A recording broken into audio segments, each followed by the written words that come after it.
research for people. That, I mean, that's literally my role here. But so casting back, I mean, we opened this up with the idea that Scott Davidson, the CEO of the life insurance company, is talking about 40% increase in excess deaths in working age people, 18 to 64.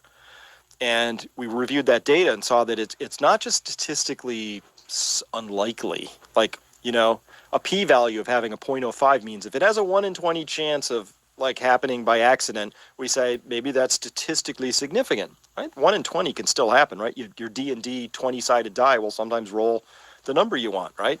But so it happens. It's not that unlikely, but 40% increase should happen, according to my statistics, once every billion years or so on its own by accident, absent a war or some other causative explanatory factor. And we don't yet have the data to say, is it long COVID? Is it related to COVID? Or was it related to inappropriate lockdown procedures and other things? Are these all small business owners who were destroyed and, you know, gave up the ghost because drank themselves to death or used fentanyl or something because they were otherwise dispirited to that extent? Or was it something else? And we should be examining that with all of our energy.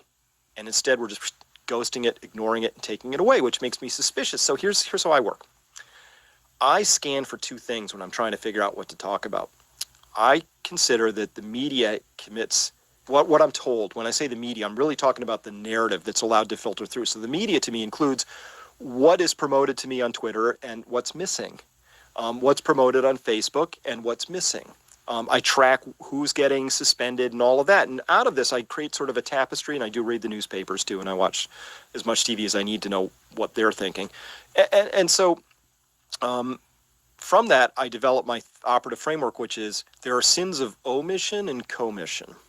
A sin of omission is just a straight up lie. A sin of commission is a straight up lie, and a sin of omission is what are they not talking about? Like what's missing in this story? It is completely missing in this story that we are not talking about a 40% increase in deaths in working age people.